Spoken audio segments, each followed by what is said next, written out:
Welcome back. In this video, we're going to talk about how to cancel a pre-sale contract. I'm getting a lot of inquiries from people that either entered into a pre-sale contract, they have a firm agreement, thinking about assigning a contract. So in this video, I'm going to talk about the 4 different ways that you can cancel a pre-sale contract, whether it is your side of the cancellation, you trying to cancel a contract, or the developer hasn't done something as they were supposed to, which allows you to cancel an agreement after you enter into a firm agreement. So let's break them down. Number 1 is you canceling a pre-sale contract within 7 days of writing a contract.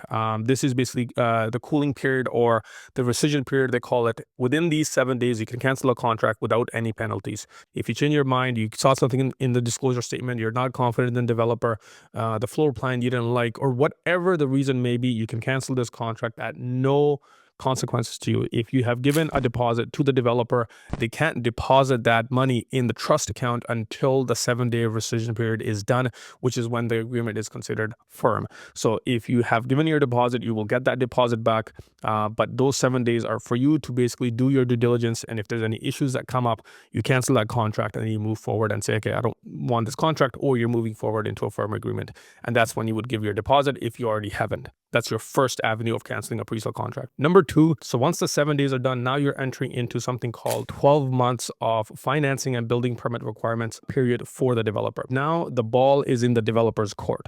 You can no longer cancel this contract without losing your deposit. So every development that comes to market has to reach its financing and building permit requirements within the 12 months of them coming to market or start selling. It's called financing and building permit obligations for the developer.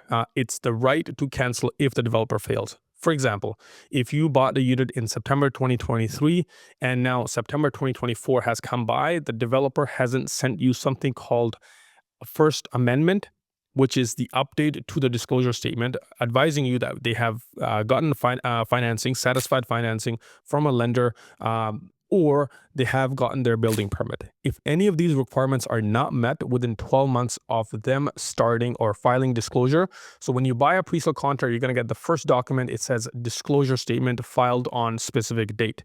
So once you see that, you're going to be able to say, okay, that's when the 12 months start. So now a developer has to get financing and building permit within 12 months for them to move forward with the project. You would be surprised to know how many pre-sale projects are out there right now that have not gotten their financing and building permit, and it's been past 12 months of them filing disclosure.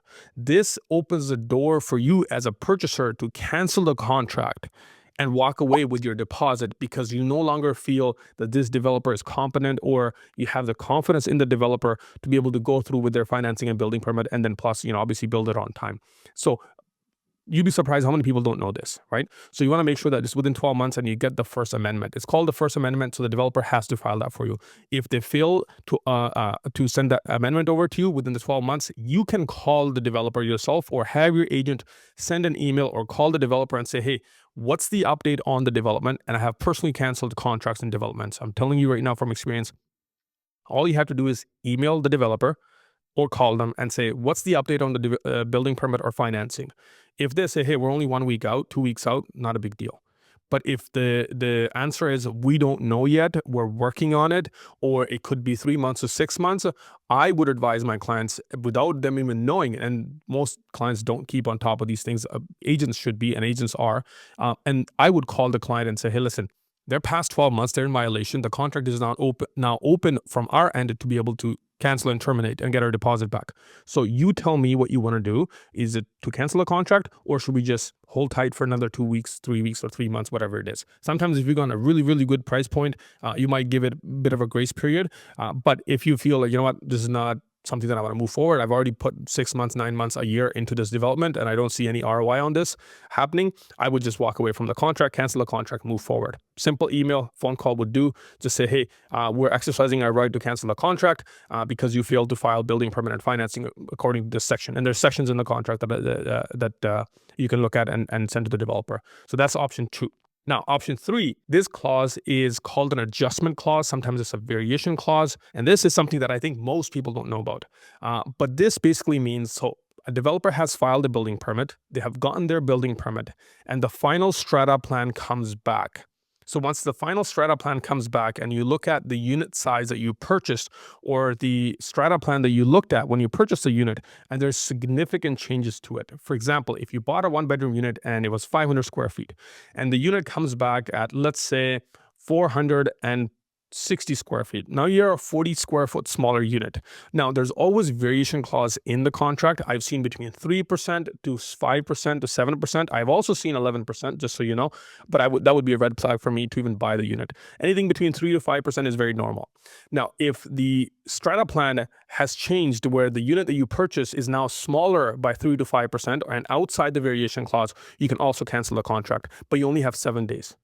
You only have 7 days from when they send you the updated building permit and finance and the strata plan. That's the only time you have, which is 7 days for you to go back and terminate the contract or readjust the price point or negotiate a credit, whatever it may be.